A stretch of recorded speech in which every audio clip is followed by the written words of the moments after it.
નમસ્કાર વિદ્યાર્થી મિત્રો, આજે ધોરણ 10 અંતર્ગત આપણે આગળના પોઈન્ટ ઉપર જઈશું. ગોલીય અરીસા વડે થતા પરાવર્તન માટેની સંજ્ઞા પદ્ધતિ.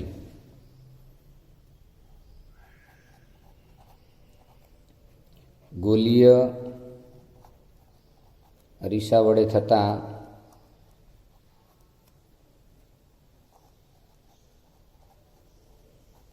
પરાવર્તન માટે સંજ્ઞા પદ્ધતિ. આપણે આગળ જોયું છે કે ગોલીય અરીસા અથવા આપણે એને વક્ર અરીસા તરીકે ઓળખીએ છીએ. બોલો, ગોલીય અરીસો ના કેવું હતો? બીજું નામ છે એનું વક્ર અરીસા. અને વક્ર અરીસા કે ગોલીય અરીસાના આપણે બે પ્રકાર જોયા. એમાં નંબર 1 અંતર્ગોળ અરીસો અને નંબર 2 બહિર્ગોળ અરીસો. આજે આપણે સંજ્ઞા પદ્ધતિ વિશે ભણવું છે. સામાન્ય આપણને એવો પ્રશ્ન થાય કે ગોલીય અરીસા માટે સંજ્ઞા પદ્ધતિ કેમ? તો જ્યારે પણ ગોલીય અરીસા વડે થતા પ્રકાશના પરાવર્તનની આપણે ચર્ચા કરીએ છીએ ત્યારે એક નિશ્ચિત સંજ્ઞા પદ્ધતિનું પાલન કરવું પડે છે. અને નિશ્ચિત સંજ્ઞા પદ્ધતિ જે છે, નિશ્ચિત સંજ્ઞા પદ્ધતિ, એને કાર્ટેશિયન યામ પદ્ધતિ કહે છે. કાર્ટેશિયન યામ પદ્ધતિ. ઘણી વખત આને ધ કાર્ટેશિયન યામ પદ્ધતિ પણ કહેવામાં આવે છે. કાર્ટેશિયન ગણિતશાસ્ત્રીની યાદમાં મેથડ પદ્ધતિ જે છે એને કાર્ટેશિયન યામ પદ્ધતિ તરીકે ઓળખવામાં આવે છે. હવે પદ્ધતિના કેટલાક સામાન્ય નિયમો બનાવવામાં આવ્યા છે કે તમે જે અરીસા માટે પદ્ધતિ એપ્લાય કરવા માંગો છો, મતલબ તમારી સામે એક અંતર્ગોળ અરીસાનો નમૂનો છે. હવે આપણે જાણીએ છીએ કે અંતર્ગોળ અરીસો કઈ રીતે બને છે. તો અંતર્ગોળ અરીસાનું જે ધ્રુવ છે, અંતર્ગોળ અરીસાનું જે ધ્રુવ છે એ આપણી યામાક્ષ પદ્ધતિનું ઉગમ બિંદુ છે. બરાબર પોઈન્ટ મગજમાં નોટ કરજો વિદ્યાર્થીઓ કે યામાક્ષ પદ્ધતિ માટે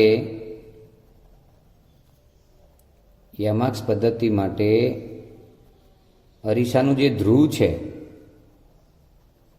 અરીસાનું ધ્રુવ એ ઉગમ બિંદુ તરીકે વર્તે છે. ઉગમ બિંદુ તરીકે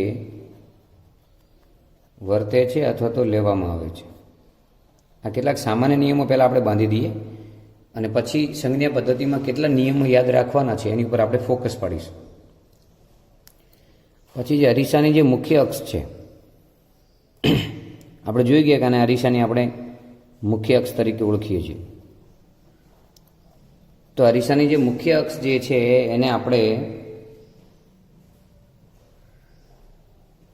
યામાક્ષ પદ્ધતિની એક્સ અક્ષ તરીકે ઓળખીશું. સામાન્ય રીતે તમે ધોરણ 9ની અંદર યામ ભૂમિતિનો જે અભ્યાસ કરતા હતા એમાં આપણે જોયું કે આ એક્સ અક્ષ, આ માઇનસ એક્સ અથવા તો એક્સ ડેશ અક્ષ આપણે એવું બોલતા હતા. આ વાય અક્ષ તો વાય ડેશ અક્ષ અથવા તો માઇનસ વાય, આ બંનેનું અર્થઘટન સેમ છે. તો અહીંયા યામાક્ષ પદ્ધતિનું આ ઉગમ બિંદુ છે. એટલે હવે આપણે અરીસાને આ યામાક્ષ પદ્ધતિમાં એવી રીતે મૂકવાનો થાય કે અરીસાનું જે ધ્રુવ છે એ યામાક્ષ પદ્ધતિનું ઉગમ બિંદુ બની જાય. એટલે આપણે વાય અક્ષ આ રીતે દોરીશું.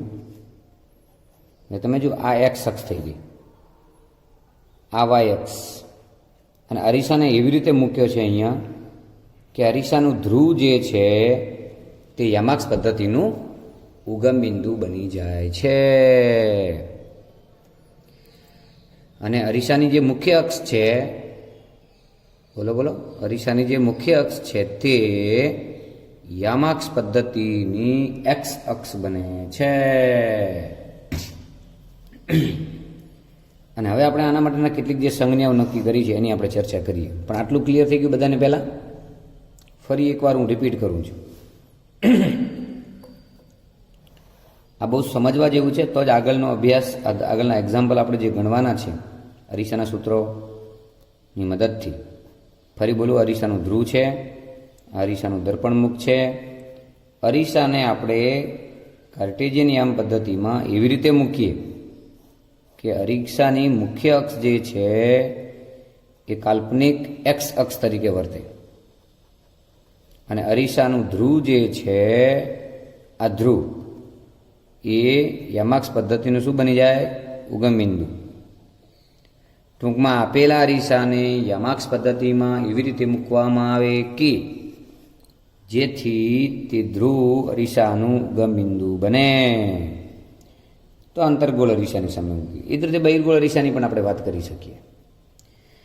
હવે કેટલાક કોમન રૂલ્સ જે તમારે યાદ રાખવાના છે, ખાસ કરીને સંજ્ઞા પદ્ધતિ માટે આપણે કુલ 5 નિયમો બનાવ્યા છે, જેને આપણે ગોલીય અરીસા વડે થતા પરાવર્તન માટે સંજ્ઞા પદ્ધતિના નિયમો તરીકે ઓળખીએ છીએ.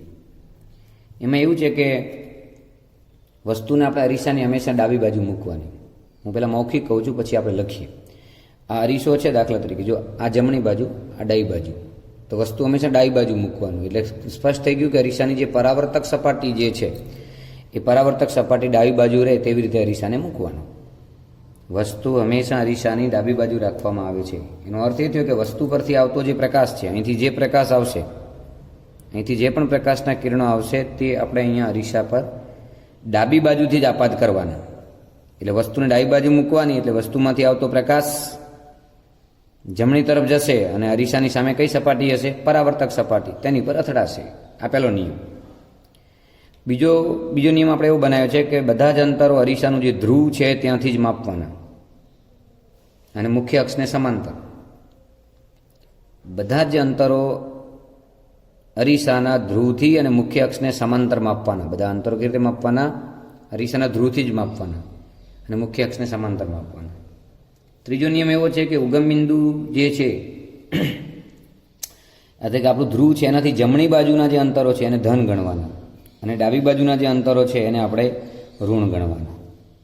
એ જ રીતે આ જે મુખ્ય અક્ષ છે એને કાલ્પનિક લંબ અક્ષ લઈએ, દાખલા તરીકે વાય, તો ઉપર તરફના જે અંતરો છે એને આપણે ધન ગણવાના, અને નીચે તરફના જે અંતરો છે એને આપણે ઋણ ગણવાના.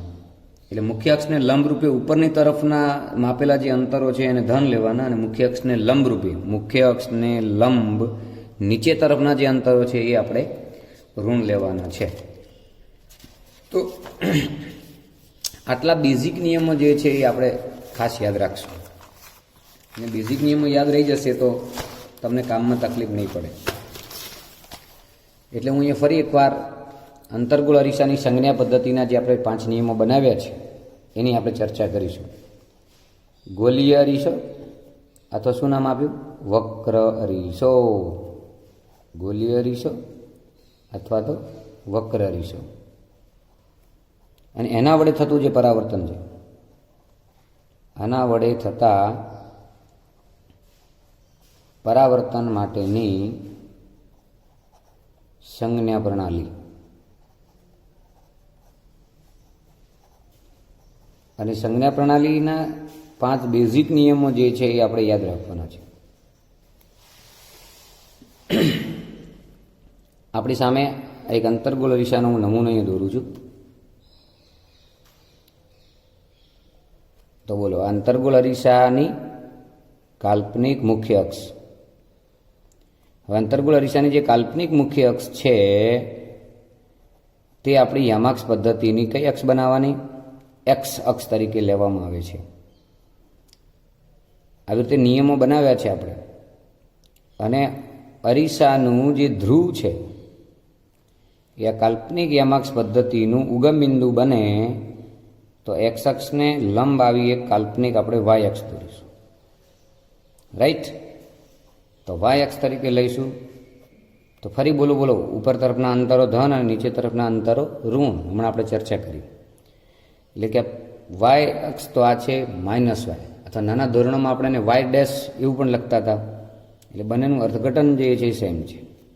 જ્યારે આ છે એક્સ અક્ષ અથવા એક્સ ડેશ અક્ષ એવું પણ લખાય, અથવા ધન એક્સ છે તો આ ઋણ એક્સ છે. હવે નિયમો કઈ રીતે યાદ રાખવાના છે? પહેલાં મૌખિક કહી દઉં ફરીથી 5 કે અરીસાની જે પરાવર્તક સપાટી છે એ પરાવર્તક સપાટીની સામે વસ્તુ હંમેશા ડાબી તરફ રાખવામાં આવે છે. આ બનાવેલા નિયમો છે. કાલ ઉઠીને કોઈ અરીસો ઉલટાવી નાખશે તો વસ્તુ જમણી બાજુ પણ મુકાય, પણ બેઝિકલી નિયમો સરખા જળવાઈ રહે, પ્રેક્ટિકલ ધોરણે વિદ્યાર્થીઓને પ્રોબ્લેમ ના થાય એટલા માટે નિયમો બનાવ્યા કે અરીસો એવી રીતે મૂકો કે તેની સામે વસ્તુ તમે જે બાજુ ઊભા હો એની જસ્ટ ડાબી બાજુ વસ્તુ મૂકવામાં આવે અને ડાબી બાજુથી વસ્તુમાંથી આવતા જે પ્રકાશના આપાત કિરણો જે છે એ અરીસાની સપાટી પર અથડાય. નંબર 1. નંબર 2, બધા જ અંતરો હંમેશા ક્યાંથી માપવાના? ધ્રુવથી. જેમ આપણે યામાક્સ પદ્ધતિની અંદર યામ નક્કી કરતા હતા તો યાદ કરો, ની સાપેક્ષે બધા જ જે અંતરો જે છે એ આપણે ઉગમ બિંદુથી માપતા હતા. તો આને ઉગમ બિંદુ એટલે તો આપણે અરીસાનું જે ધ્રુવ છે એને આપણે ઉગમ બિંદુ તરીકે લઈએ છીએ. નંબર 3, અરીસાની જમણી બાજુના અંતરો જે છે એ ધન અને ડાબી બાજુના અંતરો ઋણ. એ જ રીતે ઉપર તરફના અંતરો એટલે કે એક્સ અક્ષને લંબ અક્ષ જે છે એની ઉપરના અંતરો ધન અને નીચેના અંતરો જે છે એને ઋણ લેવામાં આવે છે. તો બેઝિક નિયમોમાંનો પહેલો નિયમ શું છે? સંજ્ઞા પ્રણાલી માટેનો પહેલો નિયમ શું છે? તો વસ્તુ હંમેશા જે અરીસો છે વસ્તુ હંમેશા અરીસાની ડાબી બાજુ રાખવામાં આવે છે. એનો અર્થ શું થાય? એનો અર્થ એ થયો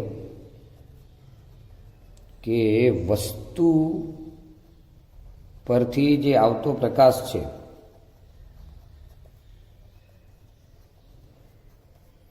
એ અરીસા પર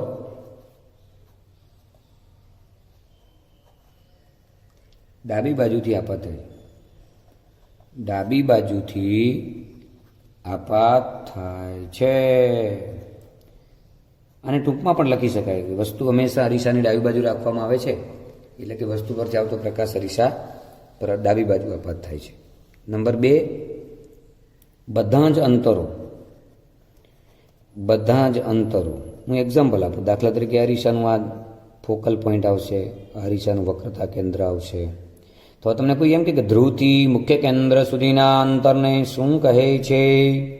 તો આપણે કહીશું કેન્દ્ર લંબાઈ. તો કેન્દ્ર લંબાઈ જેટલું જે અંતર છે તો પી એફ બરાબર એફ આવું લખવાનું. પી થી એફ, એફ થી પી નહીં. સમજ પડી? એફ થી પી નહીં બોલવાનું. પી થી એફ કેન્દ્ર લંબાઈ જેટલું, પી થી સી વક્રતા ત્રિજ્યા જેટલું. એટલે વક્રતા ત્રિજ્યા જેટલું થાય, આ એફ જેટલું થાય, તો ટોટલ છે એ આના કરતાં બમણું છે. એટલે આપણે લખતા હતા ને R = 2f. તો બધા જ અંતરો જે છે, બધા જ અંતરો એ અરીસાના ધ્રુવ એટલે કે પી થી મુખ્ય અક્ષને હંમેશા સમાંતર માપવામાં આવે છે. મુખ્ય અક્ષને સમાંતર માપવામાં આવે છે. આ બીજો પોઈન્ટ. ત્રીજો મુદ્દો શું છે આપણો? કે ઉગમ બિંદુ ધ્રુવથી જે જમણી બાજુ છે એટલે હવે આપણું ધ્રુવ છે એ ઉગમ બિંદુ છે એટલે આપણે એને ધ્રુવ કહીશું. એનાથી કઈ બાજુ બોલો? જમણી બાજુ એટલે +x. અને એ જ રીતે ઉગમ બિંદુ ધ્રુવથી આપણે ડાબી બાજુ બોલીએ તો બોલો તો -x. એટલે આ બાજુના અંતરોને ઋણ ગણવા અને જમણી બાજુના અંતરોને ધન ગણવા. આપણી સરળતા માટે, આપણી સુગમતા માટે આપણે આવા નિયમો બનાવ્યા છે. સિક્કો નથી મારેલો કે આવી રીતે જ ગણવું. આપણી સામે જ્યારે અરીસો આ રીતે છે, આપણે જ્યારે સામે ઊભા છે, માની લો કે એની ઓપોઝિટ સાઈડ જઈને કોઈ ઊભું રહે તો એની ડાબા જબા થઈ જાય, જબા ડાબા થઈ જાય, રાઈટ? પછી મુખ્ય અક્ષને લંબ રૂપે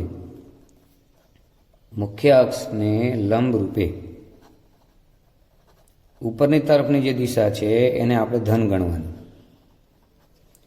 અને મુખ્ય અક્ષને લંબ રૂપે, અને પાંચમો મુદ્દો અલગ પાડ્યો છે આપણે, અને એને આપણે નીચે તરફની ડાયરેક્શન લઈએ તેને -y અથવા તો આપણે ઋણ અંતર તરીકે લઈશું. એટલે નીચે તરફ માપેલી જે ઊંચાઈ છે, નીચે તરફ માપેલી ઊંચાઈ અને ઉપર તરફ માપેલી ઊંચાઈ, આમ તો આપણે ભણી ગયા છીએ કે ઊંચાઈ જે છે ખરેખર હંમેશા ધન જ હોય છે. ઊંચાઈ કોઈની ઋણ હોય કે ભાઈ આની ઊંચાઈ -5 મીટર છે એવું ના બોલાય. પણ આપણી સરળતા માટે આ લખીએ છીએ કે ઉપર તરફની ઊંચાઈને ધન ગણવાની અને નીચે તરફની ઊંચાઈ જે છે ને ઋણ. ઋણનો અર્થ અહીંયા એવું નથી માઇનસ, પણ એનો અર્થ એ છે કે અપરની જગ્યાએ લોઅર, એટલે પ્રતિબિંબ અપ તો ડાઉન. તો એવા અર્થમાં આપણે લખીએ છીએ. એટલે વિશેષ બધા યાદ રાખજો વિદ્યાર્થીઓ, બહુ અઘરું વસ્તુ નથી, આ બહુ સરળ છે. હવે આપણે ચર્ચા કરીશું અરીસાનું ધ્રુવ અને બીજી એક રાશિ છે આપણી પાસે મોટવણી. તો પહેલાં અરીસાના ધ્રુવ વિશેની આપણે અરીસાનું સૂત્રની ચર્ચા કરીએ. અરીસાનું સૂત્ર જે આપણે અહીંયા તારવવા જઈ રહ્યા છીએ એના આધારે પરીક્ષામાં એક્ઝામ્પલ પૂછાવાની સંભાવના રહેલી છે. તમે બધા અરીસાનું સૂત્ર તૈયાર રાખજો. પણ પહેલાં તો પ્રશ્ન એ થાય કે અરીસાનું સૂત્ર કોને કહેવાય? તો ગોલીય અરીસાની અંદર એવી વાત છે કે જે આપણે ગોલીય અરીસો બોલીએ છીએ બધા, એ ગોલીય અરીસામાં તેના ધ્રુવથી વસ્તુનું જે અંતર છે, ધ્રુવથી જે વસ્તુનું અંતર છે એ આપણે વસ્તુ અંતર તરીકે ઓળખીએ. અને પ્રતિબિંબ સુધીનું જે અંતર છે અરીસાના ધ્રુવથી એને આપણે પ્રતિબિંબ અંતર તરીકે ઓળખીએ. એક્ઝામ્પલ હું આપું કે ભાઈ આપણી પાસે અંતર્ગોળ અરીસાનો એક નમૂનો, આ અંતર્ગોળ અરીસાની સપાટી રફ સપાટી, આ છે ધ્રુવ. હવે માની લો કે કોઈ વસ્તુ અહીંયા મૂકે છે અને એ વસ્તુનું પ્રતિબિંબ માની લો કે આપણને સીથી દૂર મૂક્યું છે. તમને મેં કિસ્સા ભણાયેલા યાદ કરો. તો વસ્તુ સીથી દૂર મૂકશો તો પ્રતિબિંબ સી અને એફની વચ્ચે મળશે. તો પહેલો પ્રશ્ન છે કે આપણી આ વસ્તુ છે, રાઈટ, આ એ બી વસ્તુ. તો અરીસાથી આ વસ્તુને જેટલા અંતરે મૂકી છે એ વસ્તુ અંતર. વસ્તુ અંતરની સંજ્ઞા આપણે યુ લખીએ છીએ. તો અહીં લખવાનું વસ્તુ અંતર યુ. તેને આપણે વસ્તુ અંતર કહીએ છીએ. અને અરીસાથી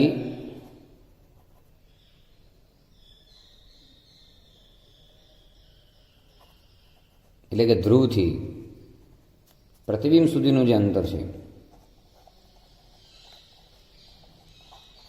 એને આપણે પ્રતિબિંબ અંતર કહીએ છીએ. પ્રતિબિંબ અંતરને વી સંજ્ઞા કરીએ તો ચાલો આપણું પ્રતિબિંબ ક્યાં મળ્યું? અહીંયા આટલે મળ્યું ને. તો આ અંતર જે છે એને પ્રતિબિંબ અંતર વી કહે છે. જેને પ્રતિબિંબ અંતર વી કહે છે.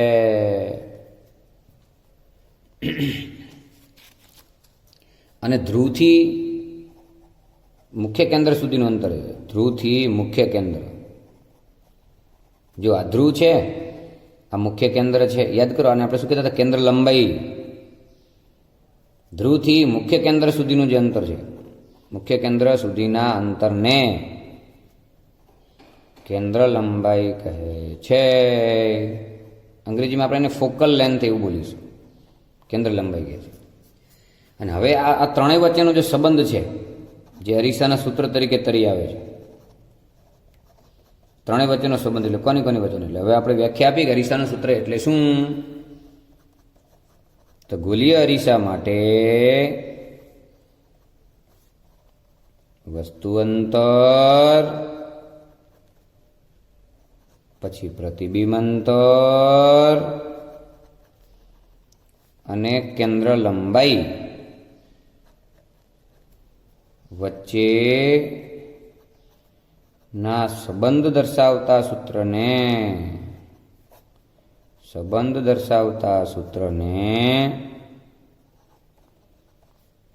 જે તે અરીસાનું સૂત્ર કહે છે. હવે લખાય છે કેવી રીતે? રિલેશનમાં ધ્યાન રાખો કે બી પ્રતિબિંબ અંતરનો વ્યસ્ત વસ્તુ અંતરનો વ્યસ્તનો સરવાળો એની કેન્દ્ર લંબાઈના વ્યસ્ત જેટલો હોય છે. આ સૂત્ર બધા યાદ રાખજો બાળકો. 1/v + 1/u બરાબર 1/f. ફરી બોલો. 1/v + 1/u બરાબર 1/f. અમને કોઈ કહેશે કે અહીંયા અરીસાથી વસ્તુ કઈ બાજુ છે? ડાબી બાજુ. તો તમારે યુ શું લખવાના? ઋણ. કેમ? બોલો કેમ? કારણ કે એ વસ્તુ ડાબી બાજુ હોય તો એ બધા અંતરો આપણે કેવા લેવાના છે? ઋણ. એ જ રીતે પ્રતિબિંબ અંતર વી કઈ બાજુ છે? પ્રતિબિંબ કઈ બાજુ મળ્યું આપણું? પ્રતિબિંબ ડાબી બાજુ મળ્યું. પ્રતિબિંબ ડાબી બાજુ મળ્યું તો પ્રતિબિંબ અંતર પણ શું લેવાનું? માઇનસ. અને કેન્દ્ર લંબાઈ, અંતર્ગોળ અરીસાની કેન્દ્ર લંબાઈ જુઓ તમે, ઋણ જ છે, એટલે આપણે લખીશું અહીંયા માઇનસ એફ. એટલે ત્રણેય સિમ્બોલ કેવા થશે? ઋણ ઋણ ઋણ. અરીસાનું સૂત્ર બધાને ક્લિયર યાદ રહી ગયું? બોલો. તો બધા જ પ્રકારના ગોલી અરીસાઓ માટે અને વસ્તુની દરેક સ્થિતિ માટે આ સૂત્ર જે આપણે તારવ્યું છે એક્ઝેક્ટલી સાચું છે. અને હવે જ્યારે જ્યારે આપણે સંજ્ઞા પદ્ધતિ એપ્લાય કરવાની થશે જેવી જેવી સ્થિતિમાં, દરેક કિસ્સામાં આપણે ક્યાં અંતર ઋણ લખવું, ક્યાં ધન લખવું, એની આપણે ચર્ચા એની સાથે કરીશું. પણ બધા જ અરીસા માટે, દરેક પછી અંતર્ગોળ અરીસો હોય કે બહિર્ગોળ અરીસો હોય, અરીસા માટેનું આ સૂત્ર કોમન છે. અને અંતર્ગોળ અરીસાના 6 કિસ્સા અને બહિર્ગોળ અરીસાના જે 2 કિસ્સા છે એ બધા જ કિસ્સાઓની અંદર એક કોમન સૂત્ર તરીકે લખી શકાશે. યાદ રાખજો, અરીસાનું કોમન ફોર્મ્યુલા આપણે યાદ રાખવાનું છે. હવે તમને કોઈ એમ કહે કે ચાલો ગોલીય અરીસાનું સૂત્ર બોલો. ગોલીય અરીસાનું સૂત્ર તો 1/v + 1/u બરાબર 1/f. હવે કોઈ બાળક એમ કે મારે આને આ રીતે લખવું છે, v inverse plus u inverse બરાબર f ઇન્વર્સ, તો ચાલે? બોલો કેમ? કેમ ચાલે? કારણ કે v ની 1 ઘાત, અહીંયા u ની 1 ઘાત, અહીંયા f ની 1 ઘાત. તો v ની 1 ઘાત ઉપર લખો તો v ઇન્વર્સ થઈ જાય કે નહીં? યાદ છે બધાને? નીચે ઘાત જે હોય એને ઉપર લખો શું થઈ જાય? ઋણ થઈ જાય. યાદ આવ્યું? 1/2 હોય અને આને આપણે ઉપર લખવો હોય તો 2 - 2. એમ v inverse plus u inverse બરાબર f ઇન્વર્સ. એક્ઝેક્ટલી પરફેક્શન સાથે શીખવું છે, થોડું કંટાળો ના લાવતા બિલકુલ આમાં. તો આપણું સૂત્ર હું અહીંયા ફરી રિપીટ કરું છું, 1/v પ્લસ 1/u બરાબર 1/f. હવે અહીંયા જુઓ તમે, આજે 1 જે લખ્યો છે તમે અહીંયા 1, એને આપણે v ની 0 ઘાત તરીકે લખીશું અને છેદમાં v છે એટલે v ની 1 ઘાત. 1 છે અને ફરી આપણે અહીંયા શું લખશું? u ની 0 ઘાત છેદમાં u ની 1 ઘાત. અહીંયા f ની 0 ઘાત, અહીંયા f ની 1 ઘાત. સમજાયું? કોઈ ના સમજાયું? બોલો. કોઈ પણ સંખ્યાની 0 ઘાત લખો છે એને 1 કહેવાય. કોઈ પણ સંખ્યાની 0 ઘાત લખો તો 1 કહેવાય. કોઈ પણ સંખ્યાની 0 ઘાત લખો એટલે 1 કહેવાય. હવે પ્રશ્ન તમને એવો થયો ને કે સાહેબ કેમ અહીંયા v ની 0 ઘાત જ લખી, અહીંયા કેમ u ની 0 ઘાત જ લખી, અહીંયા કેમ f ની 0 ઘાત લખી? એવો કોઈ પ્રશ્ન થયો છે? તો હું કહું, આધાર બે સરખા કરવા માટે જે આપણને ખબર છે ને, આધાર સરખા હોય તો ભાગાકારમાં ઘાતાંકોની બાદબાકી. યાદ કરો, આધાર સરખા તો ઘાતાંકોની બાદબાકી એટલે 0 - 1. આવું તમને આવડે જ છે? 0 - 1, 0 - 1 તો -1 -1, અહીંયા -1. એટલે કદાચ તમને આવું કોઈ સૂત્ર લખીને આપે તો પણ કયું સૂત્ર કહેવાય? અરીસાનું સૂત્ર કહેવાય. રહેશે યાદ બાળકો? પાક્કું કે કાચું? આશા રાખીએ કે તમને યાદ રહી ગયું હશે. હવે એની સાથે જોડાયેલી એક આપણી મહત્વની બહુ રાશિ છે જેનું નામ છે મોટવણી, જેને અંગ્રેજીમાં આપણે મેગ્નિફિકેશન એવું તરીકે ઓળખીએ છીએ. મેગ્નિફિકેશન. આ મોટવણીને બોલાય છે મેગ્નિફિકેશન. મેગ્નિફિકેશન અથવા તો મોટવણી. મોટવણી એટલે જ મેગ્નિફિકેશન. હવે પ્રશ્ન થાય કે મોટવણી એટલે શું અરીસા માટે?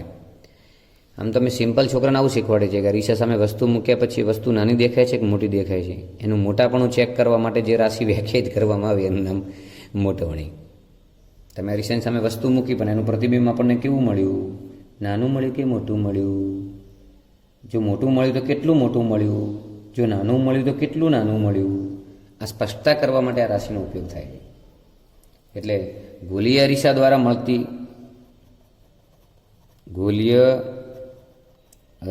દ્વારા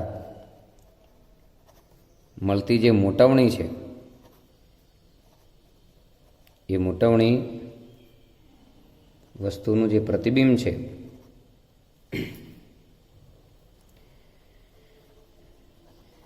એ વસ્તુના માપની સાપેક્ષ કેટલું વિવર્ધિત છે તેનું સાપેક્ષ પ્રમાણ છે, તેનું સાપેક્ષ પ્રમાણ છે. હું એક એક્ઝામ્પલ આપું કે અંતર્ગોળ અરીસો છે અને એની સામે ખૂબ દૂરની વસ્તુ એક આ છે અને એનું પ્રતિબિંબ આ છે. એક્ઝામ્પલ આપું છો પહેલાં. હવે માની લો કે વસ્તુની ઊંચાઈ 10 સેન્ટીમીટર હતી અને આપણને પ્રતિબિંબની ઊંચાઈ 5 સેન્ટીમીટર મળે છે. તો આમ પ્રેક્ટિકલી આપણે કહી શકીએ ને કે આના કરતાં અડધું થઈ ગયું. વસ્તુ કરતાં પ્રતિબિંબ અડધી હાઇટવાળું છે અથવા પ્રતિબિંબની હાઇટ વસ્તુ કરતાં અડધી થઈ ગઈ છે. તો આપણે સાપેક્ષ મૂલ્ય લેવું હોય તો કે 10 હતું ને કેટલું થઈ ગયું 5, તો કે 10માંથી કેટલું થઈ ગયું 5. તો શું લખાય 1/2 એટલે કે અડધો. 1/2 કેમ લખે ખબર પડી નહીં? છેદમાં 5 ઉપર 5 એકા 5, 5 5 કટ 1/2. તો પ્રતિબિંબ અડધું થઈ ગયું. આ સાપેક્ષતા થઈ. આ શું થઈ બોલો? સાપેક્ષતા. અને સાપેક્ષતાને ધ્યાનમાં રાખીને આપણે મોટાવણીને વ્યાખ્યાયિત કરીએ છીએ. એટલે હવે મોટાવણીને કઈ રીતે વ્યાખ્યાયિત કરવાની યાદ રાખજો. ડેફિનેશન જોજો. જો વસ્તુની ઊંચાઈ h હોય તથા પ્રતિબિંબની ઊંચાઈ h ડેશ હોય. શું હોય? h ડેશ હોય. તો ગોલીય અરીસા દ્વારા મળતી જે મોટાવણી છે એ મોટાવણીનું સૂત્ર કંઈક આ રીતે લખાય. મોટાવણી બરાબર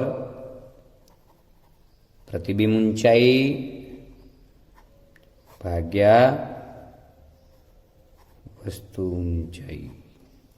હવે તમારે બધાએ મોટાવણીનું સૂત્ર યાદ રાખવાનું છે. મારે એમ તો કહેવાય નહીં તમારે ગોખી નાખવાનું છે, પણ તમારે બધા એ સૂત્રને યાદ રાખવાનું છે. ફરી બોલું મોટાવણીનું સૂત્ર. મોટાવણી એટલે શું? અંગ્રેજીમાં શું બોલાય ને? મેગ્નિફિકેશન. એટલે શું લખશું આપણે? બોલો. પ્રતિબિંબની ઊંચાઈ. તો આપણે શું લખ્યું? h ડેશ ભાગ્યા વસ્તુની ઊંચાઈ h. એટલે આપણું બેઝિક સૂત્ર શું થશે? m બરાબર h ડેશ ભાગ્યા h. આ સૂત્ર બધાને યાદ રાખવાનું. પરીક્ષામાં આના આધારે વિદ્યાર્થી મિત્રો MCQ પૂછાય છે, એ વિશેષ યાદ રાખજો. આ સૂત્રને આપણે બીજી રીતે પણ લખીએ છીએ. અથવા અરીસાથી પ્રતિબિંબ કેટલા અંતરે છે અને ભાગ્યા અરીસાથી વસ્તુ કેટલા અંતરે છે. એટલે આપણે ઘણીવાર આપણને તે બોલીએ કે જો આપેલ અરીસાના પ્રતિબિંબ અંતર અને વસ્તુ અંતરનો જે ગુણોત્તર છે એને મેગ્નિફિકેશન કહેવામાં આવે છે. એટલે v ભાગ્યા u. હવે યાદ કરો, v શું છે? તો v પ્રતિબિંબ અંતર, u શું છે? વસ્તુ અંતર.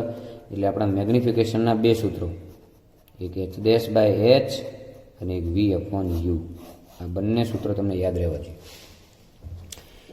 મોટાવણી માટેના આ બે ફોર્મ્યુલાઓ તમને યાદ રહેવા જોઈએ. હવે જે આ ફોર્મ્યુલા લખી m બરાબર ધીસ, m બરાબર ધીસ, એટલે રિલેશન તો આવું જ થઈ ગયું. h ડેશ બાય h બરાબર v અપોન u. વિદ્યાર્થી મિત્રો, આ ચાર જે છે, ફરી બોલું, વસ્તુ અંતર, પ્રતિબિંબ અંતર, વસ્તુ ઊંચાઈ, પ્રતિબિંબ ઊંચાઈ. બોલો, u શું છે? વસ્તુ અંતર. v શું છે? પ્રતિબિંબ અંતર. h શું છે? વસ્તુ ઊંચાઈ. અને h ડેશ શું છે? પ્રતિબિંબ ઊંચાઈ. હવે કાન ખોલીને સાંભળી લો. કાન ખોલીને સાંભળો. આ બેની સંજ્ઞાઓ લગભગ ફિક્સ હોય છે. કારણ કે અરીસાની સામે વસ્તુ આપણે હંમેશા આમ ચત્તી મૂકીએ છીએ, સીધી, ઊંચી. તમને ખબર પડી ગઈ? ઉપર તરફના અંતરો કેવા હોય? ધન. એટલે આ ધન હશે અને વસ્તુ હંમેશા ડાબી બાજુ મૂકીએ એટલે આ ઋણ હશે. એટલે તમારો ફાયદો શું થઈ ગયો કે ચારમાંથી કોઈ પણ બે સંજ્ઞાઓ તો ફિક્સ થઈ ગઈ. એટલે કે વસ્તુની ઊંચાઈ હંમેશા ધન લેવામાં આવે છે અને મોટાભાગે વસ્તુ હંમેશા મુખ્ય અક્ષની ઉપર રાખીએ એટલે આભાસી પ્રતિબિંબ માટે પ્રતિબિંબની ઊંચાઈ ધન લેવી પડે, જ્યારે વાસ્તવિક પ્રતિબિંબ માટે ઋણ લેવાય. કેમ? સમતલ અરીસાની સામે તમે ઊભા હતા, યાદ કરો, અહીંયા ઊભા હતા તો તમે આવા દેખાતા હતા. વસ્તુ સીધી, પ્રતિબિંબ સીધું, રાઈટ? પણ વસ્તુ સીધી અને એનું પ્રતિબિંબ જો ઊંધું મળે તો એને આપણે એ પ્રતિબિંબ જે છે એ પ્રતિબિંબ કેવું મળે કહેવાય? ઉલટું. એટલે વસ્તુની સામે એનું પ્રતિબિંબ પણ જો ચત્તું મળે, વસ્તુની સામે એનું પ્રતિબિંબ પણ જો આપણને ચત્તું મળે, આ એચ ડેશ, તો તમે જોઈ શકો છો વસ્તુની સામે પ્રતિબિંબ ચત્તું એટલે આભાસી પ્રતિબિંબ તરીકે આપણે લેતા હતા. પણ વસ્તુની સામે એનું પ્રતિબિંબ જો ઉલટું મળે તો એ આપણે વાસ્તવિક પ્રતિબિંબ તરીકે લેતા હતા. એટલે વાસ્તવિક પ્રતિબિંબ ઋણ, જ્યારે આભાસી પ્રતિબિંબ ધન એવું પણ બોલવામાં આવે છે. તો મોટવણીનું મૂલ્ય ધન મળશે કે ઋણ મળશે એ શું સૂચવે છે? કે જો મોટવણીનું આપણને ધન મળે, જો મેગ્નિફિકેશન મોટવણી ધન અને જો મોટવણી ઋણ, તો શું કહી શકાય આ કિસ્સામાં આપણને? તો મોટવણી જો ધન મળે તો સમજવાનું કે પ્રતિબિંબ આભાસી પ્રતિબિંબ, અને જો આપણને મોટવણી ઋણ મળે તો સમજવાનું કે પ્રતિબિંબ આપણું વાસ્તવિક છે. એટલે સમજવાનું કે ઉલટું છે તો સમજવાનું કે વાસ્તવિક પ્રતિબિંબ છે, અને ચત્તું છે તો એ આભાસી પ્રતિબિંબ છે. એટલે બહિર્ગોળ અરીસો તમે ભણી ગયા, એમાં યાદ કરો પ્રતિબિંબ હંમેશા આપણે આભાસી મળે એટલે એની મોટવણી હંમેશા ધન હોય. જ્યારે અંતર્ગોળ અરીસાના કેટલા કિસ્સા હતા? 5 + 1. આ 5ની અંદર વાસ્તવિક મળે, પણ છેલ્લું છે એમાં આપણને પાછું આભાસી પ્રતિબિંબ મળે. તો આનો અભ્યાસ તમે આ સંદર્ભમાં કરેલો છે. અને વિશેષ હવે સમજવું હશે તો આપણી પાસે હવે મેગ્નિફિકેશન અને અરીસાના જે 2 ફોર્મ્યુલાઓ છે એ 2 ફોર્મ્યુલાનો આપણે ઉપયોગ કરી અને સરળતાથી, બહુ જ સરળતાથી એના ફોર્મ્યુલા મેળવી શકશું. ફરી હું તમને કહું છું, તમારે 2 ફોર્મ્યુલાઓ જે યાદ રાખવાના છે. એમાં એક અરીસાનું 1/v + 1/u બરાબર 1/f, આ અરીસાનું સૂત્ર આ યાદ રાખજો. બોલો, v શું છે? પ્રતિબિંબ અંતર. u શું છે? વસ્તુ અંતર. f શું છે? કેન્દ્ર લંબાઈ. એ જ રીતે મેગ્નિફિકેશનનું સૂત્ર m બરાબર h'/h. એમાં h' શું છે? પ્રતિબિંબની ઊંચાઈ. h શું છે? વસ્તુની ઊંચાઈ બરાબર v/u. v શું છે? પ્રતિબિંબ અંતર. u શું છે? વસ્તુ અંતર. વસ્તુ અંતર, પ્રતિબિંબ અંતર, વસ્તુ ઊંચાઈ, પ્રતિબિંબ ઊંચાઈ, અને ફોકલ લેન્થ એટલે કે કેન્દ્ર લંબાઈ. તો આ બધા જ કિસ્સાઓ એની સાથે જોડાયેલા છે, સંકળાયેલા છે, ને એને આપણે તૈયાર કરવાના છે, યાદ રાખવાના છે. અને આના આધારે કેવા પ્રકારના એક્ઝામ્પલ પૂછાય છે એના પછીના આપણે સેશનની અંદર ઉદાહરણ 10.1 અને 10.2 જ્યારે જોઈશું ત્યારે એની આપણે ચોક્કસ ચર્ચા કરીશું. જેટલું ચાલ્યું છે એને બહુ જ સારી રીતે લખતા રહેજો, તૈયાર કરતા રહેજો. ના ફાવે તો પર્સનલ વોટ્સઅપ ઉપર મેસેજ કરીને પણ બેટા પૂછજો, કે જેથી ખ્યાલ આવે કે તમને કેટલું આવડ્યું. બરાબર? તો અહીંયા આપણું આજનું સેશન પૂર્ણ કરીએ છીએ. ઘરે રહો, સુરક્ષિત રહો.